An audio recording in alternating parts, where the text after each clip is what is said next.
Good morning, everyone. Welcome to this week's Boom's Pop-Up Podcast. I'm glad that you're here in the chat. I'll be going and looking at the chat in a few and giving a few shout-outs to some of the people that support this channel like nobody's business. On today's episode, it's going to be a big one. We're going to dive into the history of Bioware. They make some of the best story-driven RPGs to date. And we're also going to be diving in deep to what we know about Anthem, which is absolutely going to be one of my heavy hitters for 2019. But in order to do that, I needed someone who's as big a fan of BioWare and has as much excitement for Anthem as I do. And that, of course, is Noof Nukem. Welcome to the show once again, dude. I really appreciate you coming. Thanks for having me here, Boom. I'm so fortunate to be able to get up and jump on a podcast with you, and I couldn't be any more excited to jump on a pop-up podcast and actually chat about one of my favorite developers, a developer that's near and dear to my heart and near and dear to me actually personally, BioWare, whose main office is out of Edmonton. I just live outside the area. They've been making some great games for years. I'm a huge Mass Effect fan, and I can't wait to dive deeper into today's topics. Well, listen, dude, you know what? In order to make this show work, you need people who are passionate about not only gaming, but obviously, the subject that I'm going to be talking about. And that's why I try to pick people for a one-on-one conversation that are very interested, not only in the content, but in the world that we're going to be diving into. And we're going to go right into immediately BioWare. I mean, when you talk about BioWare, I get goosebumps because I'm an older gamer. Like I said, I think that's well known. You're an older gamer. We come from an era where online multiplayer meant your friend sitting next to you in a chair, right? And that was your screen split four ways. That's how you played back in the days. And for the most part, what drove the consoles and the gaming home was single player experiences. And we were both fortunate to be around in an era where the OG Xbox had very strong support from BioWare. And, we're going to go in a little bit of exactly how many games they have released since their inception. But this company, now, again, this is where we're going to get into a little bit of information. That's why I like to say this is an informational type podcast. I'm not a teacher, but I am a connoisseur of learning, especially about the gaming world. So we're going to talk a little bit about BioWare. I hope that you hang on till we get to Anthem, and that you might walk away from this and say, you know what, I didn't know that about BioWare. Thanks, Boom and Noof. The company was founded in February of 1995 by medical doctors Ray Manuska and Greg Zachuka. And they were medical doctors that founded this video game company. And it's pretty amazing that someone in a medical field would then turn their ideology to go into gaming. Noof, you live in Canada. How close are one of their offices to you? The office here out of Edmonton is about 25 minutes drive for me, and I'm fortunate to say that I get to meet some of their brightest talents each and every year. They come out and put on a big display at the Edmonton Comic Expo where they meet the fans, talk about their projects within limits, of course, that sort of thing. And they do some giveaways, and they have some great art, and sometimes even bring out some cosplayers in some fantastic Mass Effect or Dragon Age costumes. And it's really cool. I've been able to talk to a lot of their staff the last few years. It's awesome. Like I said, they're very close to my backyard. I'd love to go to work for those guys one of these days, but I got to work on a solid portfolio. Maybe I'll get into their art department, but we'll see what happens. They're pretty awesome, and it's pretty cool to say they are in my backyard. At least their main office is right here out of Edmonton, Alberta, Canada. Well, listen, that's pretty awesome. The fact that you get a chance every year to go to this comic show, which is almost like a Comic-Con kind of a thing, and basically get to be within arm's distance of some of gaming's biggest and brightest. I think that's a big deal. So in regards to BioWare, now, I'm not talking to the people like your boobs. I'm talking to some people that may not know what the company specializes in. So please don't be offended and feel like I'm talking down to you. I'm just relaying the information that I was able to acquire prior to putting this show together. BioWare, when you say it, you think story-driven, adult-themed content. And what I mean with adult-themed content is a lot of their games have where you have the ability to have romantic connections between characters. That was brought to the forefront in Mass Effect 1, where you obviously could be a male or a female and, go at it however you wanted to. And I thought that was so adult for the time. You got to remember, that's 2007. Back then, those graphics were absolutely stunning to look at. And you can tell that the BioWare A team was doing it. Noof, like when you look back to what BioWare has done from the beginning, is it surprising that they're still around, or is it more exciting that they continue to just chug along and put out great content, one title after another? Yeah. Well, you know what? I call them the quiet developer, because essentially they've done a lot of great games, but they've kind of sort of went under the radar. It really wasn't until Mass Effect became I guess Star Wars Knights of the Old Republic, but Star Wars, itself kind of stands on its own because of the license. But in terms of BioWare's product, it really wasn't until Mass Effect and Mass Effect 2 in particular, when it went multiplat, that, this company really sort of rose above and became part of the cream of the crop in the industry from a respect standpoint. For me, though, the thing is, BioWare to me is the first. And this is just to me, not to everybody else, but to me, BioWare is the first video game developer that sort of brought the RPG to sort of the Western audience. And what I mean by that is, up until BioWare, I wasn't a really big fan of RPGs, and a lot of the RPGs I've ever known or acquainted with were things like Final Fantasy, were games that were from Japan, that were turn-based, semi-strategic kind of RPGs. And it wasn't until, I really dove into BioWare and their universes that I was like, man, like, these guys have the RPG stuff, but they also have the action, they have the story, they have games that really appeal to the Western audience much more so than a lot of the Japanese games. So that's kind of how I identify with BioWare. Yeah, I mean, look, I'm gonna say this. When they first launched Star Wars Knights of the Old Republic, obviously it's a Star Wars game, but it was a Star Wars game that took place thousands of years prior to A New Hope. And at first, a lot of people were a little hands-offy because they're like, well, I don't know these characters. There's no Vader. And then you start playing this basically magic title.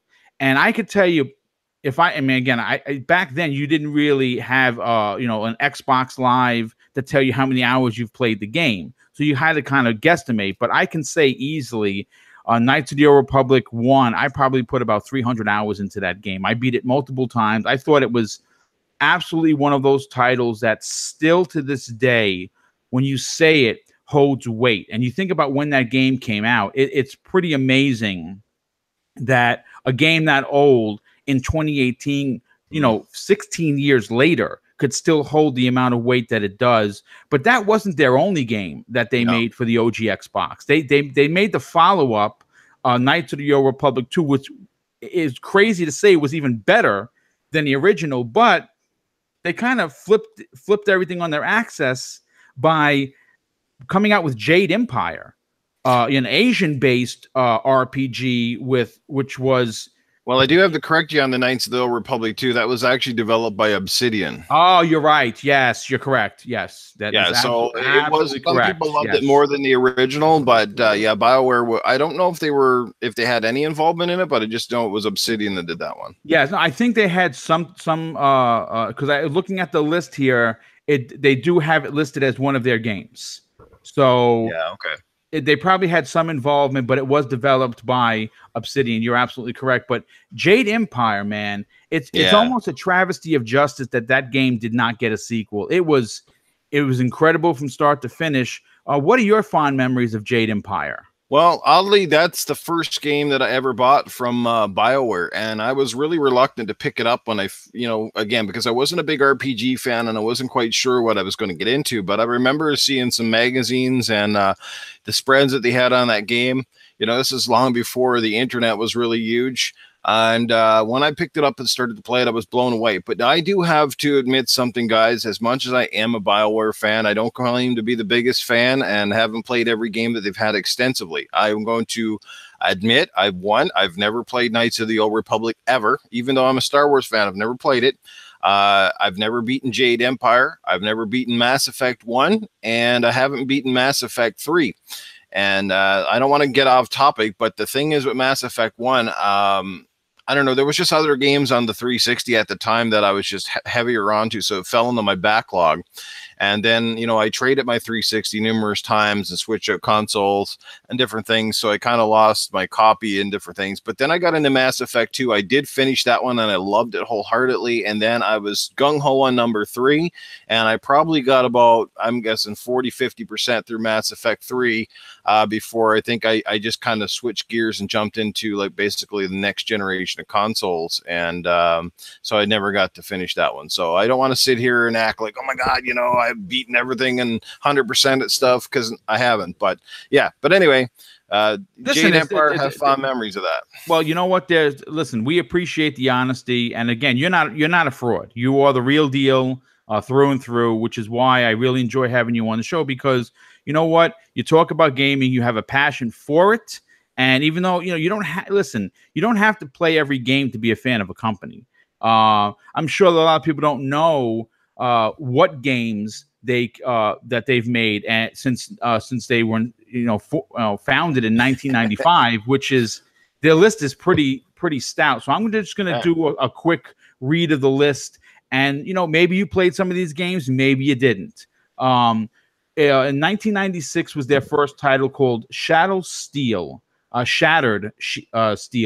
Baldur's Gate in December of '98. Then they came out with another title, which was it was highly marketed, MDK2, if you remember that. That was I knew that one. Yeah, that was March of 2000. And then they had Baldur's Gate 2 in September of 2000, and then another very, very popular game, Neverwinter Nights, was released in 2002. And of course, now we're getting into the OG Xbox. Star Wars Knights of the Old Republic was 2003. Jade Empire was 4 years later in November of 2007. And here's another one that a lot of people don't know about. Sonic Chronicles, The Dark Brotherhood, which was I believe on the Game Boy. And that was developed by BioWare. It was like an RPG Sonic game. That was September of 2008. And then, of course, they had, I think this was like a tablet kind of a thing, Mass Effect Galaxy. That was June of 2009. I actually don't know what that really is, to be honest. And then they had Dragon Age Origins in November of 2009. Then 1 year after that, Mass Effect 2 in January of 2010. And then the year after that, which they didn't put enough work into it because I didn't like it as much as some of the other ones, but Dragon Age 2, March of 2011. That wasn't one of their better titles for sure. Then they released something called Dragon Age Legends, and that was in 2011 as well. Then you have, of course, the PC version of the Old Republic in 2011. That was a PC exclusive. Then you had Mass Effect 3 in March of 2012. And then the next three titles were Command and Conquer Generals, which I did not know until I started doing this research that they did that. That was October of 2013. And then you had Dragon Age Inquisition, November of 2014. That was fantastic. Yeah. And then Mass Effect Andromeda, March 20th of 2017. That is where the greatness stopped. Mass Effect Andromeda for me, I bought the game. I was all in because I'm a huge, big fan of BioWare, but even more so, I'm a Mass Effect fan through and through. I've beaten them all multiple times. 2 is probably still one of my favorite games on the 360 era. And I was so excited for this game. And, big shout out to Luca, because she actually is the one that got me to start playing it. I played it for about 3 hours and I didn't like it. I put it down. I saw her playing it. We talked for a bit and she kind of got me psyched to play it. I put another 20 something hours into it and I never finished it. We obviously know it wasn't done by the A team. I'm using air quotes. The A team of BioWare, and it showed. It had a lot of problems. And not, and what's I think sad is that, we're going to get into Anthem really, really deep into Anthem lore after we talk about BioWare. But a lot of people were not feeling Anthem because they were nervous that it was going to fall flat. Yeah. What is your take on Mass Effect Andromeda? Was that a bit of a disappointment for you as well? Well, there's also one game as well I don't think was on that list. They actually did a cell phone game too, if I recall correctly. I think it was Mass Effect Annihilation. I could be wrong in this, but I think they did. I'm pretty sure it was, and it actually looked pretty good, and you could play it on cell phone. But who the hell cares about cell phone games? I certainly don't. But as far as Mass Effect Andromeda, Boom, you kind of echoed my statement in many ways. It was my most anticipated game of 2017, but it was also because it was my most anticipated game of 2017. Was it 2017? Yes. 2017. Okay. It was also my most disappointing game of 2017 for kind of that same reason. But now however, I have much more fond memories of it. As a matter of fact, last year was the game I pumped the most time in of any game whatsoever. Many people can attest to that by the amount of mixer streams that I did with Mass Effect. And I really liked it. I found it had many of the things that make the Mass Effect franchise great, but I can tell you from my perspective what I didn't like about the game. It took at least a good hour to really get into it. It was a little bit of a slow start, and it wasn't until you sort of populated your first planet before the missions really started to get interesting, but that's kind of where it ended. After that, it was a lot of fetch quests. It was a lot of back and forth navigation through unnecessary navigation too, between planets, doing this, doing that, collecting something, talking to someone, etc., etc. I found it started to become very monotonous. The storyline was just not as fluid and put together with great characters like the other Mass Effect games were. You know what I mean? Like, you could identify more with the other cast that they had. And I know some people didn't like Mass Effect Andromeda because some people loved it that you create your own character, but some people didn't like it because of that. And I think some people were mad because Commander Shepard wasn't in the game. It didn't revolve around him. But I think the Mass Effect universe is much bigger than Commander Shepard, and people got to realize that. But it had a lot of issues, and I'm not talking about the technical side of things. We heard about all those, but you know what? I don't recall having maybe one or two minor bugs in the game the entire time I played it. I certainly didn't have a lot of the funny animations that people complained about, or I didn't see them anyway. And I think Mass Effect Andromeda mostly suffered from the same shit that Quantum Break did. It was a media breakdown. Yes. It was a fanboy fucking hate on this game for whatever reason, and then it spread. People wouldn't touch the game, even though I think it was still definitely worth people's time because there was too much negativity surrounding it. I mean, at the end of the day, it wasn't a 9, it wasn't a 10, but it was a solid effort. Less experience. I just think that was rushed out. They tried to make a deadline, and it showed in the game with that repetition. There were so many big planets in that game, Boom, that there should have been a lot of different things to do, but no matter which planet you ended up going on, while they looked aesthetically different, you basically did the same shit on each one, which was very unfortunate. And again, the game suffered from that sort of lull. Too many repetitious missions. That's the way I look at it. But I still like the game, and I still recommend anybody who hasn't played, because you can pick it up for dirt cheap, to please do so. Deserves a bit of love and attention. A solid effort, just not what fans expect. It's funny you say that. Most people that I speak to about it say it's a solid 8, and it is amazing. I wonder if this generation of gamers, and we're included in that generation, of course, are spoiled, because when you say 8, people are like, nah, it's 8. When did 8, like when you go to school and you get an 80 on the test, you're happier than a pig in shit. Let's call it like it is, right? Yeah. So and it scored in the 80s. It didn't score in the 90s like some of the other ones, obvious reasons. But you know what? It's one of those games I will eventually like to get back to, because I like finishing games. I hate starting games and not finishing them. That bothers me because you know what? There are so many people that put so much blood, sweat, and tears into these games. I don't want to say I feel obligated, but as a gamer, I feel somewhat responsible to finish what I started. I don't know. Maybe that sounds silly. I'm not sure. But getting back to BioWare, you know, the next question I have for you, and I think this is a good one. I think the chat may find this interesting. You know, sometimes companies that have been around a long time, we say that, you know, you and I always say that that a company or a game is a little long in the tooth, right? That's a old man saying. But BioWare specializes in role-playing games, right? And they're extremely successful on the storytelling element behind some of these massive role-playing type games. Some companies that have been around as long as they have sometimes need to change, but they never did. And I think it's a good thing. What is your opinion on them just sticking to what they know and love and that they're what they're good at, not trying to change with the times because one game didn't do better than another?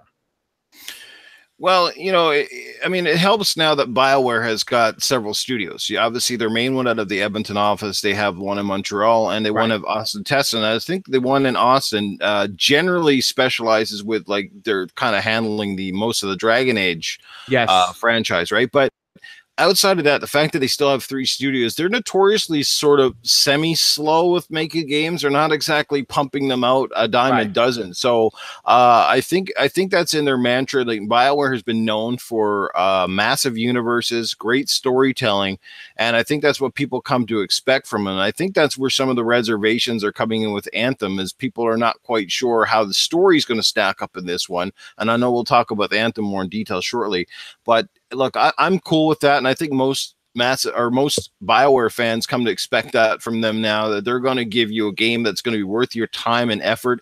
It's going to give you multiple choices and directions to go within the game, great dialogue wheels, you know, great action. And that's one thing I have noticed, like, BioWare's storytelling has always been pretty much front and center. They're one of the better companies for doing that. What I have noticed progressively over games is one of the strengths of Mass Effect Andromeda is their combat systems and things continue to improve. Mass Effect was pretty fluid, or Mass Effect Andromeda may have had some of the best combat action of the Mass Effect series. It just didn't back it up with the same same engrossing universe. So yeah, but I'm glad they're kind of sticking to what they know. But at some point in time, too, you know, if time permits, it kind of might be nice to maybe see them take a stab at a different genre, or to see what they could do if their creative juices are let loose in other areas. You're kind of seeing that now with Cyberpunk and CD Projekt Red stepping into the first-person side of things with their game, and a lot of people are giving them flack for it. But I applaud them for trying new things, and I'm pretty sure they'll be successful. You know, not to get off subject, but you know, some of the people that have had behind the scene or behind closed doors option to play have walked away saying that it's life changing, and that's not my words. That's literally a journalist that said his life was changed when he played that. Yeah, it's a little over dramatic for sure, but that's really saying something. But you know what? I want to take you back. 2007 is a very memorable year for gaming. We got some of the 360's best games in the history of the console. But something else happened in 2007. But before I get into exactly what wrenches my stomach about 2007, you know, when the OG Xbox released in 2001, it was obviously taking on the big boys. It was taking on PlayStation, which was unmatched, obviously, and it was taking on Nintendo. And at that time, one of their strengths were their exclusive games. It's one of their Achilles heels in 2018, but in 2001, moving forward, almost the entire lifespan of the OG Xbox, they were almost supported by a BioWare as a company that they owned. I mean, they obviously had all of their RPG type games. And then, of course, when the 360 launched in 2006, a year later, Mass Effect stunned the world. And it was an exclusive to the Xbox platform, which was, you know, a real telling, you know, piece of history, because exclusives, and now, you know, I know that everyone does, maybe not the new regime, but I still believe, and maybe because I'm an old gamer, that exclusives matter more than people give it credit for. It sells consoles. That's the end of the story. But in 2007, something happened where someone at Microsoft did not view BioWare as a company they would consider making a first-party exclusive company. Now, I don't know who's responsible for this blunder, but in 2007, Electronic Arts, and they're known as the whores of the industry. They've been voted as one of the worst companies 4 or 5 years in a row. They swooped in and bought BioWare. Now, I don't recall, and I couldn't find out exactly how much they bought it for. I'm sure it was a pretty penny, but at the same time, it's Microsoft. These are one of those head-scratching situations that we'll never know about until someone writes a book 10 or 15 years from now. I will buy that book. But do you think this is one of those Microsoft Xbox blunders that to this day still haunts the console? Just to combine on that, it was over $300 million. So there you go. Okay. And in today's no, EA 860 million, but they've since recuperated all that, and the company's worth even more. But to answer your question, it was a huge blunder, but at the same time, I don't 100% blame Microsoft. They had the publishing rights to Mass Effect, and yes, they had a very great relationship with BioWare for a few years prior, and I think that's the part that flabbergasted me the most, is they had brought out the Knights of the Old Republic, and then they you know, and they had Jade Empire and stuff, and I think Microsoft Studios published those games as well, if I'm correct, because they were exclusive only on Xbox One or PC. But I think the thing is I don't think, I mean, outside of Star Wars, which probably had a pretty decent success rate because of a Star Wars background, I think Jade Empire, while it was a critically acclaimed game, didn't sell particularly well. And I think Mass Effect itself had, I guess it had the unfortunate nature of being one of the earlier Xbox One titles, and while it had modest success, I don't think it lit the world on fire. I think some people liked it, but at the time, Mass Effect was new. It hadn't established itself as, you know, it was a AAA game, but it wasn't recognized as a AAA franchise after its first game. People were just like, okay, it's Mass Effect, we like it. But it wasn't until Mass Effect 2 and until it became a multi-plat that this game really picked up momentum and steam. And by then it was too late. I'm sure Microsoft were kicking themselves after the fact. I mean, that's the ability, and this is where Phil Spencer and them are doing a great job right now, is recognizing talent and stuff ahead of schedule and taking a chance and a risk on studios like Compulsion Games. And they've seen what Ninja Theory can do, et cetera, you know, and seeing where they're going. Because sometimes if you wait till a company has that big hit, you already missed the boat because somebody snapped them up already. You know what I mean? So, yeah, they missed the boat on BioWare. One of their biggest blunders. You kind of, you know, sit here now and think, well, where would the landscape be for Xbox and Microsoft had they have bought these guys and really seen how big Dragon's Age and Mass Effect could be, and of course now with Anthem looking to be huge next year. Yeah, man, I definitely think somebody now looks back and goes, shit, I shouldn't have been drinking at the bar that night, you know. Now, you know, the man, one of the main people behind the Mass Effect series is Casey Hudson. And what a lot of people don't know is now he's back at BioWare. That's been confirmed. He had an interview that I went over on last week's show where he wants to get back to not only both Dragon Age, but more importantly, Mass Effect, because that's his baby. And those are his words.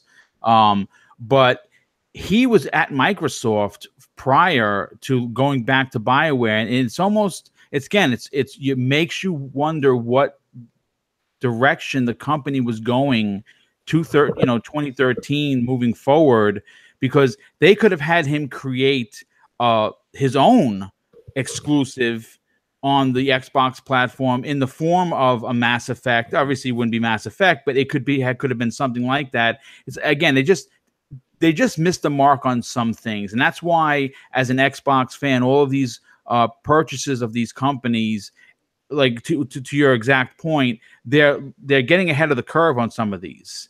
They see the potential behind these companies making exclusives for their console. And like I said, I really hate when people get, well, it's not really exclusive because it's on PC. Listen, if it's not on a home console other than the Xbox, it's a goddamn exclusive. End of story. Yeah. I don't want to hear it. I hate that, because I know I'm going to get that in the chat. I know I'm going to get that on Twitter. Well, it's not technically, by all rights an exclusive, because you could play anywhere. Listen, don't do that. That's why it's called a console exclusive. If you can't play it on your console of choice, then it is exclusive to the other one. That's simple. I don't know where the hang up is in that. Because you know what? I bet you 80% of the people that play Xbox games on the Xbox One don't give a shit about playing them on a PC. Like, you know what I mean? Like, most people don't. I mean, I got hundreds of people on my friends list, and I don't see anybody saying, well, yeah, I can't play Gears today on this Xbox. I got to play it on my PC.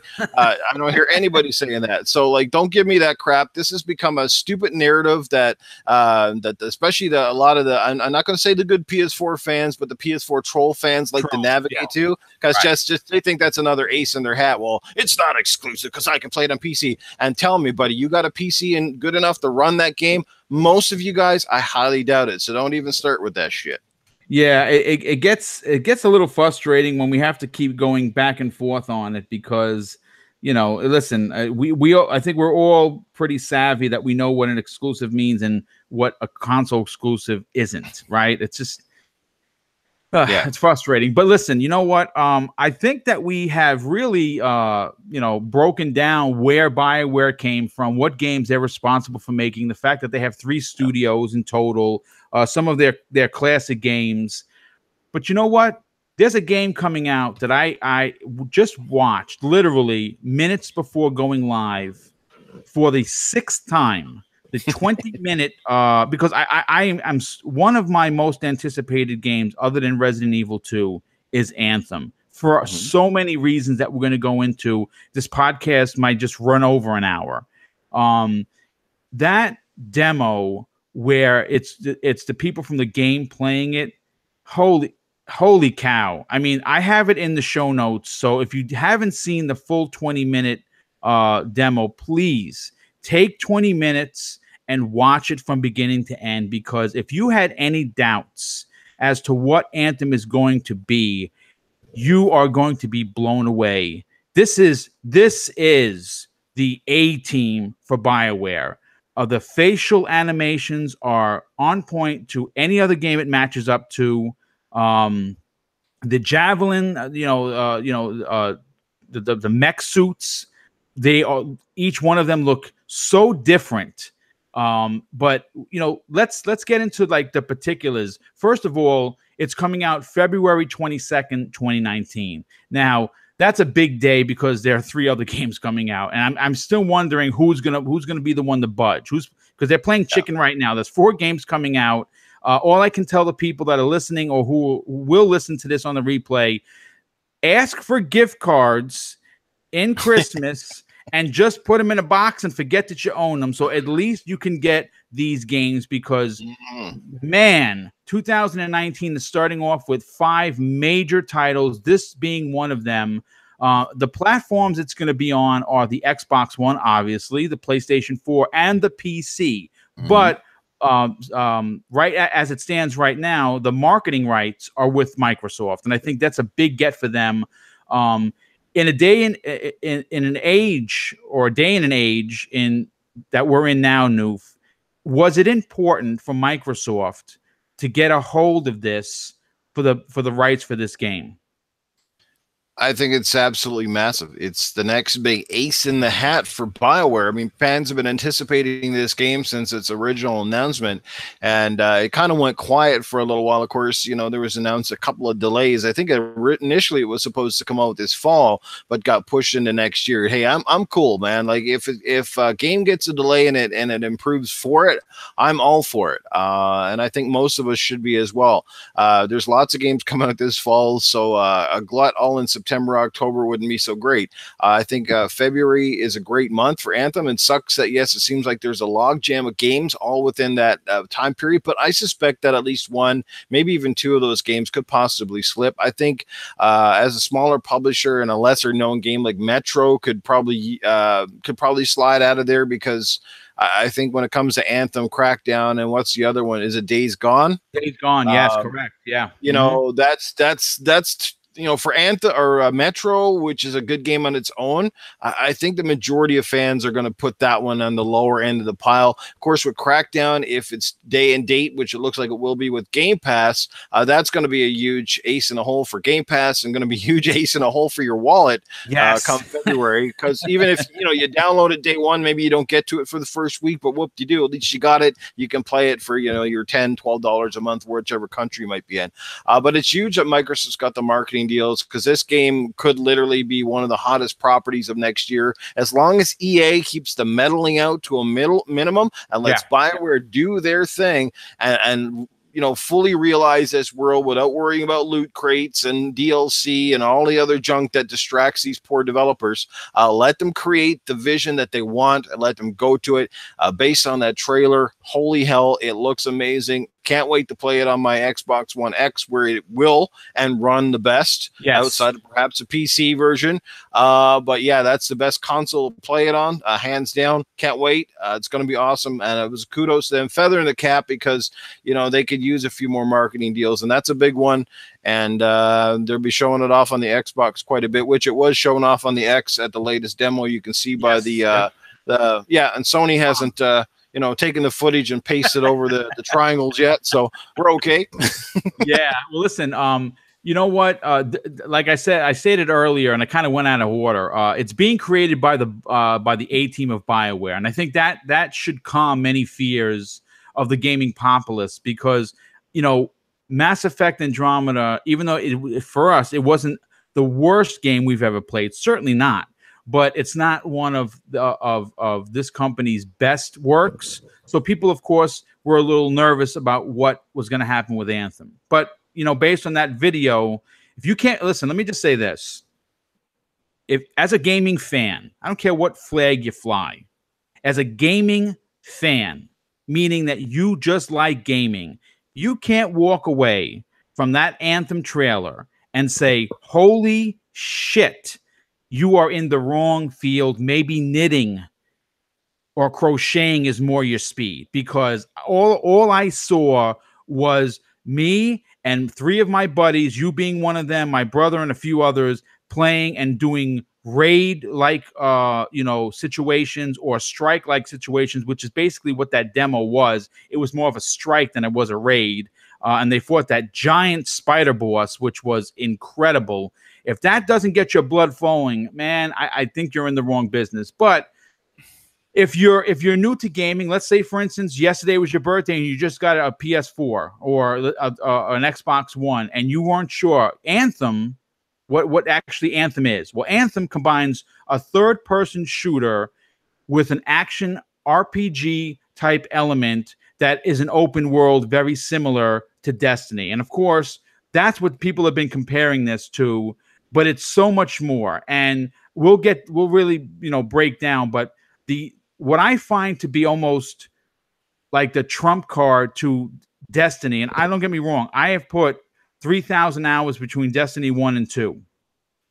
So I loved Destiny. There's no doubt about it. But I think I'm going to like this more. And it's for a lot of reasons. First and foremost, the javelins, which are the mech suits that you can that you pick prior to going on a particular mission, are interchangeable. You don't have to have the same. You don't pick a ranger and you're stuck with ranger for 200 hours. You can change to either one of the four on the fly, but you have to change at the beginning of a mission. For you, you played obviously Bungie's Destiny 1 and 2. Yeah. Getting stuck with just that one character for how many hours, unless because let's say, for instance, you pick a character and you put 20 hours into it and you're like, man, I really like the other character. You have to start from the beginning to do another 20 hours to get back what you got in the first character. And that kind of sucks. Being able to change the mech that you go out in each and every time to better suit the situation. Do you think that's a big draw for this game? It's a huge draw. It's a huge draw. Who doesn't like variations? Who doesn't like options? Who doesn't like to be tied down by a game's leveling system or restrictions? It's huge, man. And because, you know, sometimes you just get bored of playing a certain style, or sometimes you pick a certain style and figure out 20 hours into the style's just not jiving with you the way that you thought, and you would have rather had the option to do something else. I like the 4 javelins they have. You know, personally, from what I've seen, I'm thinking I might want to use the Colossus. Normally, I go for the quick and nimble ones. That's what I'm going to use. But somehow I'm thinking the Colossus with all the extra firepower, you know, that big meching tank jumping down, it just looks so good. I think it's a great option to have. I think obviously Anthem has the advantage of taking a look at some of today's most popular games and making sure that they don't repeat some of the mistakes that other ones are making. I just hope, like I said, that this game comes with a solid story backing it up, because honestly, Destiny never really did have a story. It tries to disguise the game. It's just a series of multiplayer missions disguised with a very light story over top. Some people think it is, but like honestly, it's not. At the end of the day, you know, it just doesn't keep reeling you in. It's just that little cut scene, the kind of interlude between mission and mission. It's, to me, that's not, you know, it's not a story like the way Halo evolves each level through a set story sequence. You know what I mean? Yes. Yeah. The Destiny, the problem, listen, let's just say this. Destiny's shooting mechanics were phenomenal because it's Bungie, obviously. Yes. And we all know Bungie from the Halo days. And quite frankly, it's their shooting mechanics have been absolutely second to none. But their storytelling in Destiny was flawed. The fact that you actually had to pull up your tablet or your phone to look at the Grimoire card to get information on the game completely pulls you out and just ruins. Or, you know, because who does that? Who's going to be pause the game? Hold on, folks. I'm going to hide in the cave so I could read these Grimoire cards I just found. That you're not reading in the game. So that obviously was a big mistake. They obviously tightened the belt with the Taken King, which was phenomenal. But I think based on what we have seen so far, and again, I don't want to sound like a parrot, but I encourage anyone who has any interest in this game to please go. If you don't want to go to my channel to watch it, you just go to YouTube, type in the name of the game in 2018, and it's going to come up, and you're going to see the new 20-minute demo. It is so worth your time. It answers all your questions. And again, what I think is fantastic about this game, and had some concern in the beginning, was, let's say you're homesick, or it's your day off and you just want to go out and roam and do stuff. You can do that. You can play this as a single player game, but it's better with friends. Right now, before we go further into that, I just want to break down the suits and what their classes are, because you and I saw the tank. That's the one I'm using. I'm going to be honest with you. I like the big, beefy. I don't care if he's slow, because in Titanfall, I use the big, beefy mech. I don't like the ones that are fast because they don't really have a lot of armor, and I like getting up close and personal in people's faces. So you need the extra buff, right? The 4 classes are the Ranger, which is basically the all-around generalist. He's the balanced javelin out of all of them. Then you have, of course, the Colossus, which is the tank. And I'm going to be honest with you, the minute I saw that, I'm like, yep, that missile barrage that he has and that Gatling gun that he has, right up my alley. Then you have the Interceptor. The Interceptor is the one that's really fast. Not a lot of armor, but really quick. It probably hit, run, and then come back and do it all over again. And then, of course, you have the Storm, which is kind of like the mage. It uses like lightning effects and uses lightning damage. Now, in that video, they showed something which I thought was absolutely fantastic, and that's when the team was working together, they were getting bonus damage, because almost like when Colossus would throw Wolverine to do the fastball, right? You can have one of your team members hit it with a certain weapon barrage, and then if you follow them with your weapon barrage, it does a combo. and the more the people that attack at the same time, the combo just keeps going up, ramping up the damage. Do you think that's something that's unique to this open world, Destiny type game? Yeah, it's definitely unique. Like the fact that you can turn off the the damage numbers and stuff, because sometimes Yes, you can. Sometimes that's good. I think it's kind of good just for the fact that some games kind of pull you out of the immersion when you can see the the statistics, the life bars, etc. above the characters. I kind of like life bars a little bit more than say like the little numbers popping to show you how much. That reminded me of that reminded me of Borderlands. Yeah, well, a lot of games are boring. That a lot of things are bored stuff from Borderlands. A lot of people are sort of boring stuff down from Destiny, etc., etc. So, yeah, but just one little thing. I don't know if I'm getting off track here, but just one little thing that concerns me about a lot of companies. This is not just the thing I'm having a concern with Bioware or Anthem in particular, but what I'm starting to see is, and I don't technically blame the publishers a lot. They're in the business to make money, but here's the difference. That's what separates Sony from the other crowd right now, is that Sony's first party games are primarily single player, but that's the thing, they're single player based around story. That's how they start, that's how they end, that's their main focus, and people play them for that one thing. A lot of other companies like Ubisoft, EA, to some extent Microsoft, a lot of their titles seem like they're being built around the multiplayer first, with story thrown on as an add-on, hoping to keep you there. And this is the thing, when stories are first and foremost the focus, games are always more fluid or more congruent, and they end up being a better experience. But when you just kind of take a multiplayer experience and then tack the story on after, hoping that you're going to please the crowd that likes a little bit of a story in there, that's where they start to fall apart. And you kind of see that. You kind of feel like Destiny was built like that. Like when they were sitting down around the round table, it was like, well, you guys are really good with Halo. Well, the thing is we need to figure out how this game is going to make us residual money for a very long period of time. We don't give a shit if you guys say, hey, it's run from point A to point B and take a crap in the toilet. We want to make sure that this game finds a way to hook people, keep them in here, and keep them spending money on microtransactions.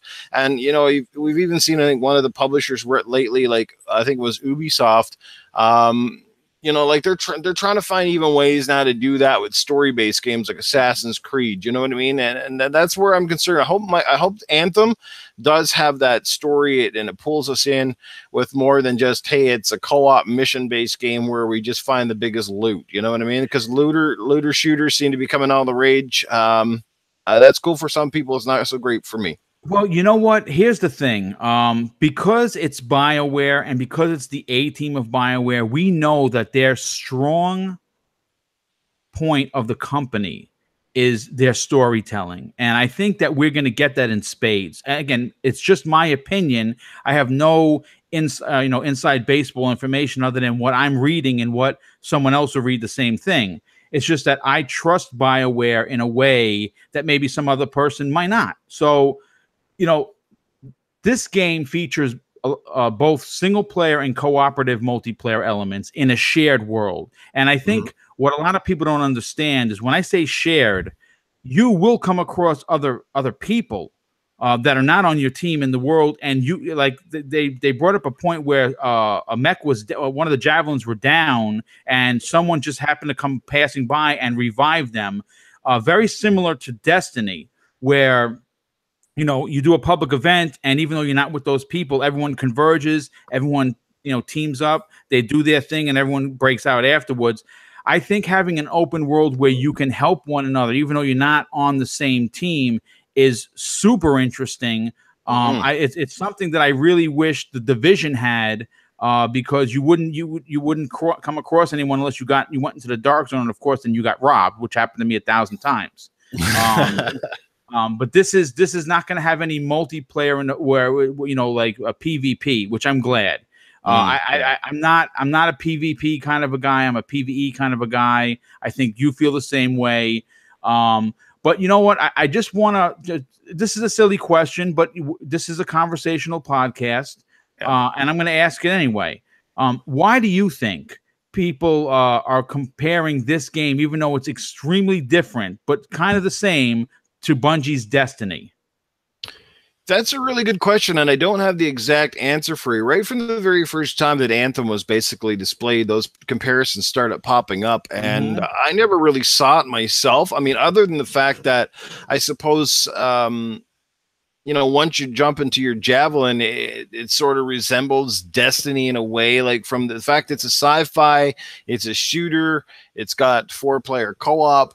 But I mean, I think that's where it really ends. Outside of that, I don't really see any correlation. I mean, obviously, first thing you're going to notice, it looks completely different. You know, Destiny sort of has that stylized semi-cartoon, bright pastel colors kind of thing popping out. This one looks like a fully realized world with very lush environments reminiscent of Uncharted, the Uncharted games and stuff like that.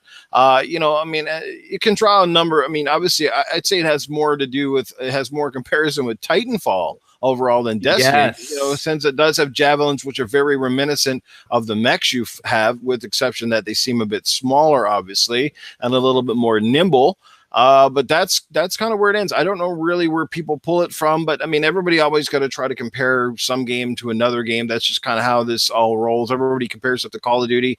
Everybody compares, you know, Destiny to Halo, et cetera, you know, but I don't know where it comes from, but I think this game has enough strengths that it's going to stand on its own, but I'm sure it will borrow some popular aesthetics from other games. Oh yeah, well, there's no doubt about it that the immediate discussions like, well, that's a bite from Destiny. They didn't really do the homework. Well, listen, when I look at it, I don't think Destiny. You know, I certainly don't. I'm glad you said that. I think more Titanfall, because I'm a huge Titanfall fan, and I think that's what's probably attracting me to the tank, the Colossus, because he's big and beefy like the mech that I use.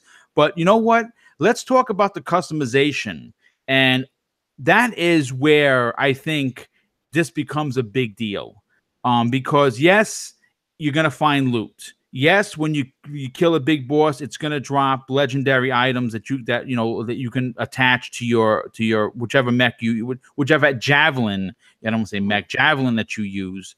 But you cannot, you know, you're going to change the weapons, you're going to change your different parts, but you can also paint them differently, which I think is awesome. Now, if you look at that video, there were two people using the Colossus in there, painted very different. As a matter of fact, they were painted so differently that you had to do like a double take to see if that's what it was. I really like the white with the red stripe down the middle. I thought that was absolutely stunning. I'm hoping, and again, this is just a wish out there, and please don't throw rocks at me. I hope there's a way to get like Titanfall paints, and if I have to spend $1 to get it, I know, like I said, I know people don't like microtransactions, but that's for someone if they want to customize them, their javelin better than the next person. You're not obligated to buy it, but for me, I wouldn't mind spending $1 or $2 on a particular paint job. What does that mean to you that you'd be able to change how the mech looks, that you don't look like everyone else? Absolutely. Well, it's, you know, a lot of games are starting to borrow this, because I think a lot of people have grown tired of games where you're a set character and a set look, and that's how you stay from one end to another. You see it with the Tomb Raider franchise, and now you can customize an outfit, Lara, and a variety of different outfits, everything from sexy to pretty much combo ready or combat ready.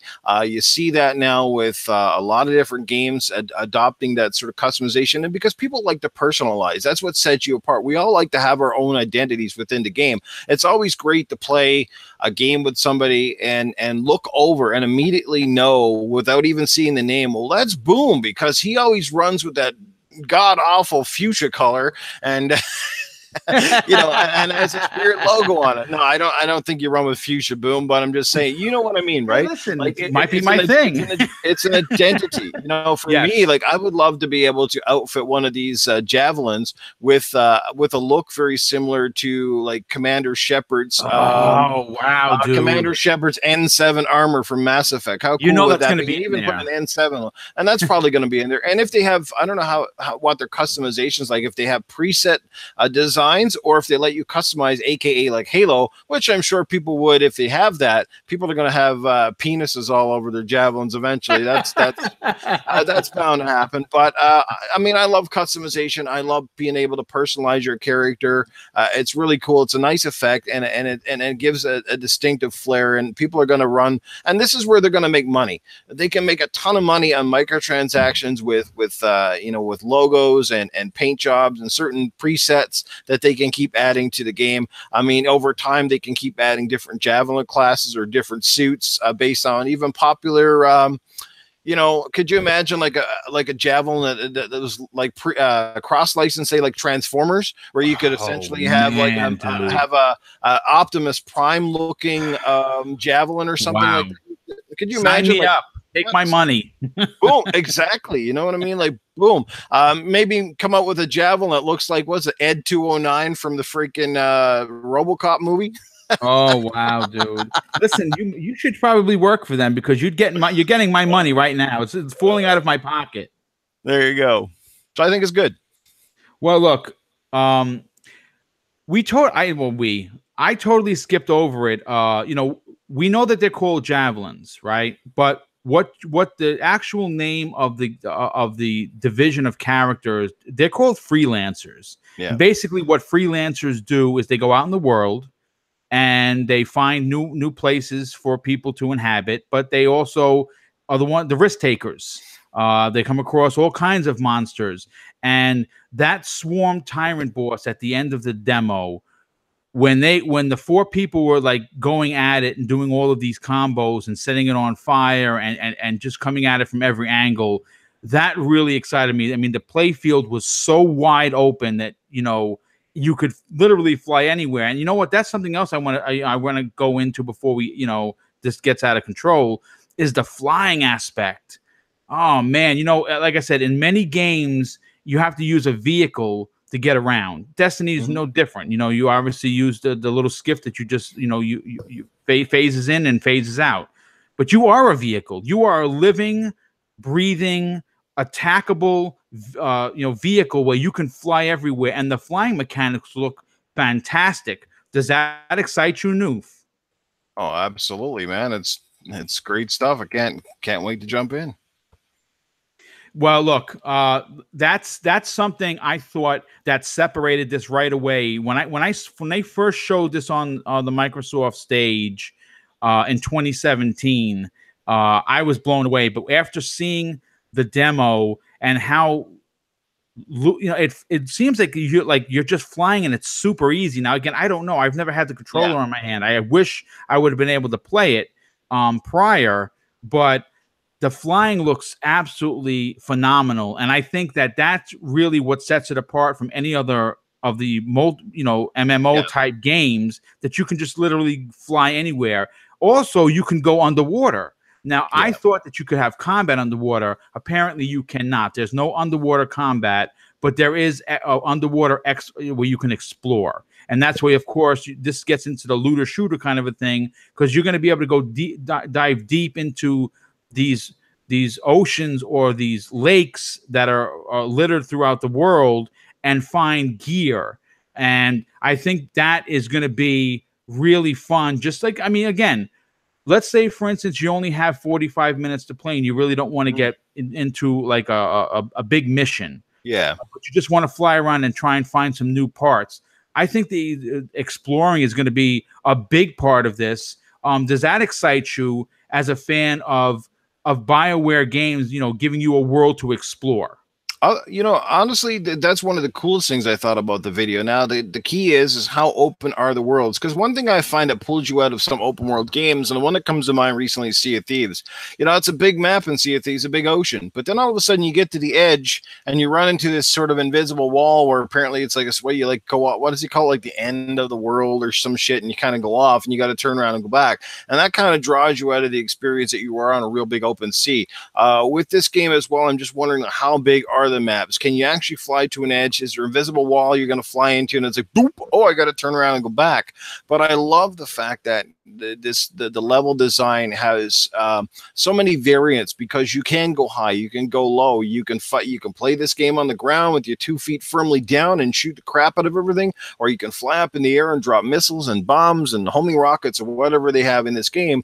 I think it's really cool. It lends a lot of possibilities. It also helps separate you as well from your teammates, because in some games, you know, when you're playing you know, some shooters, things get very tight, and you feel like bottom line is, if you have, was it like, what do you call it, the team damage on or whatever? Yeah, you're shooting your dudes half the time because everybody's bundled up and everybody's trying to get a headshot, and then you're shooting your own dude, and you're like, man, like I wish this was a little bit more options. Where this has that, you could spread out a little bit. You know, you can gang up with your buddies. I love this. We haven't seen a lot of the game yet, but I think if the levels stay open enough, because I think it lends itself to the weight and feel of the javelins. You don't want to have too many close quarters levels where you're stuck in these like houses and buildings, because I think it would be tight and kind of ruin the fun of it. But you definitely, like somebody said in the chat earlier, you get that Iron Man feel when you're watching this game. You know, yes, it's really cool. exactly. It almost feels like you're a bit of a superhero. I know you're just in these suits and you're a freelancer, but you almost get this bit of a superhero vibe from playing this game, just because you know, hopefully you do feel like a super powered badass, you know, and I kind of get that feeling from it so far. Well, I'm going to say the ability to change the parts, I think, is a big deal. And what is even more of a bigger deal is you're going to be able to customize this mech with the powers and the rockets and the machine guns and whatever else you can put onto this that better suit you. And I think that is going to open up the game, you know, in ways that we have never had an MMO type game like this on a home console. I think that in regards to how big the space is going to be, listen, you know, you'd love to be able to go around the whole planet, you know, and come back around. I don't know if it's going to be that big. They've only shown you going to a particular area. I mean, they did, when you look at, when you watch the demo, they do bring up the map. The map is very big. Is it going to have limitations? It probably will, because all of these games, there's always going to be a limitation of how big it could possibly be. But as long as it feels where, you know, you've been traveling, we've been flying for, you know, 5-10 minutes, and you're like, man, I haven't gotten to the end yet. That's going to be, I think, important, because it's going to be so much to look for or look through that you're always going to feel like you have something to do. And I think that is where the game is going to excel. Personally, again, it is BioWare. It is the A team of BioWare. Now, lastly, this is what I wanted to discuss, because, you know, we're talking big, right? Yeah. Anthem is going to be an evolving game world / franchise. This is important to players like you and me who are going to invest a significant amount of time into it. According to the developers, this is something that has legs. And it's not gonna end with just Anthem 1. I don't even know if there's going to be considered an Anthem 2, or they're just going to keep growing the game.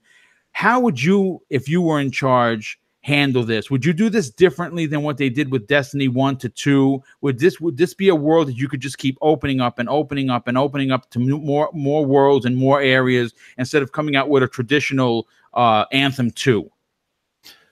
Absolutely. And for Anthem, you know, and the cost of development and the lengthy process it takes to get these games done these days, it might be the best fit for it. And I think that's where developers are starting to go.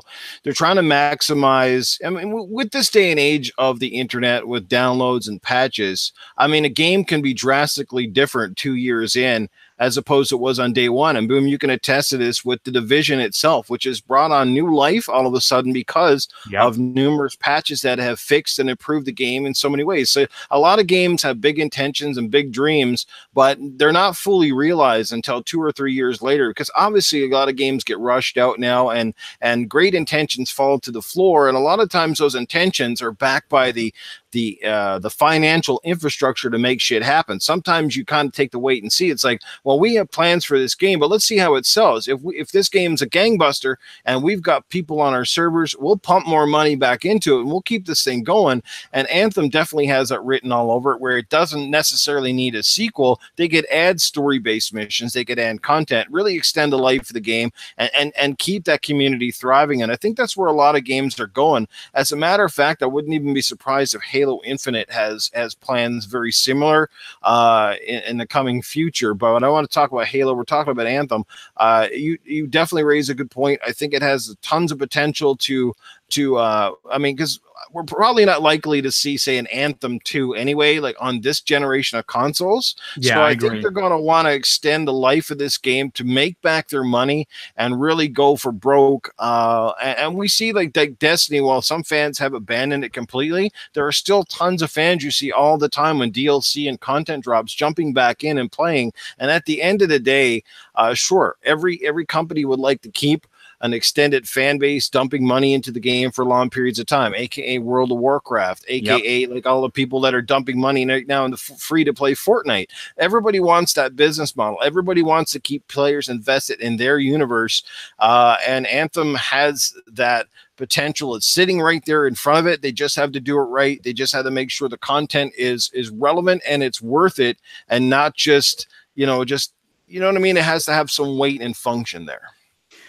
Yeah, well, you know what? You bring up a lot of good points. I think that again, this is just a spitball. We don't have any official knowledge of the game, unfortunately. I wish I would have been one of the people that actually had a controller in his hand, because I would really have enjoyed getting a chance to play. But we're not really pressed, and I'm not flying out to California for E3. I really, as much as I want to go to E3, I just couldn't do it this year. And that would have been the one game that I was really looking forward to. That, and of course, Resident Evil 2. But you know what? I think that we have covered the history of BioWare in a respectful fashion. I think that we have covered just about everything that we currently know about Anthem. And Noof, of course, I want to thank you so much for taking the time to wake up early to be on the show. I really, really enjoy when you're on. You bring a lot of real good, solid opinions to each and every show you've been on.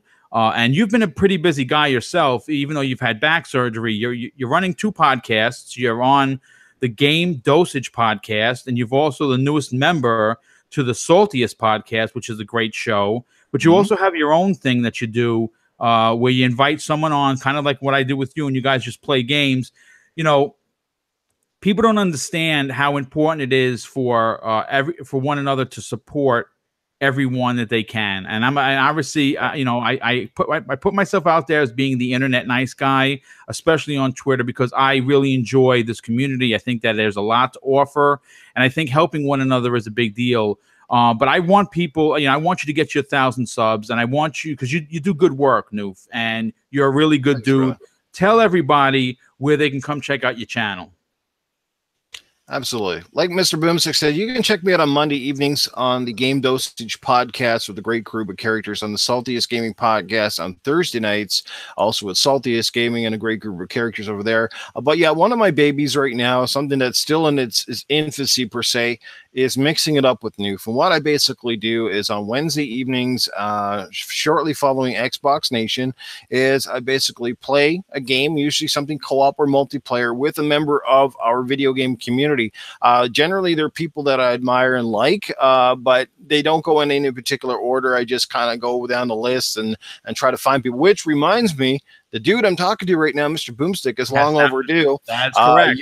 You are definitely coming up here like ASAP. As a matter of fact, I don't know about this week, but maybe next week, if you're available, Boom, I'd love to have you on. I need to get you on, mixing it up with Noof.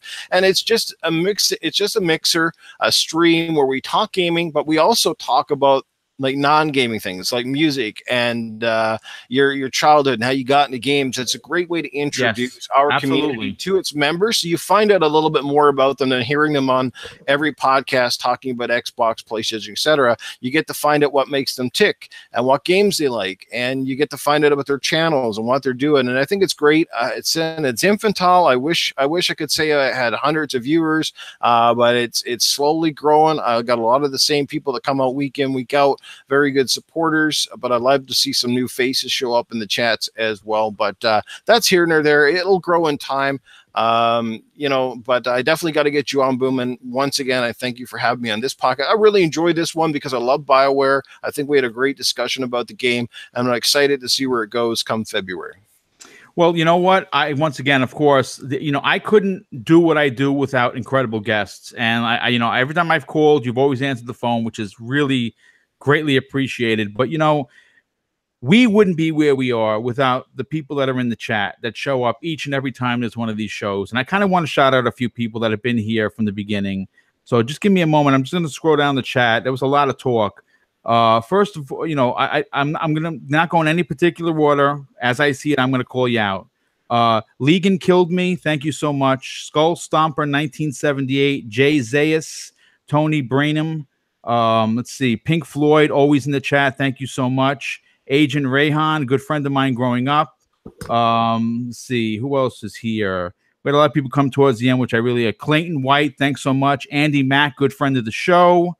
Saltiest Gaming. Your buddy, my buddy, go check out his channel. He's growing. He's a really good dude. Vocals Creek, who I did his community spotlight, always showing up in the chat for support. We do greatly appreciate that very much. Creating Beyond Limits, Dean, my good friend who's been on this show numerous times. Please check out his YouTube channel. He's fantastic.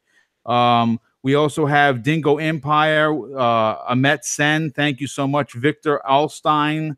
Mr. Kima, thank you so much for showing up. It is greatly appreciated. Fastback, who I believe I did his community spotlight many, many months ago. HR Bomber. Let's see. Arun Angris, thank you so much for showing up.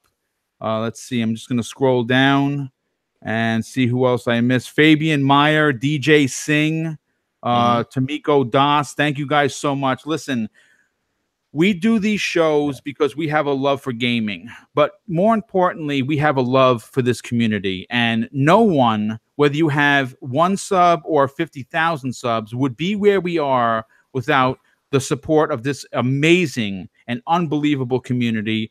And of course, once again, I just want to shout out the community. You guys are really good with one another. I do really, really appreciate that. You know, I know that I end the show usually with this, and I'm going to say it again. I want my channel to promote fun and interaction with one another. I don't like, you know, some of the chats can be very nasty. I'm thankful to admit that I have yet to come across anyone that I had to bounce out.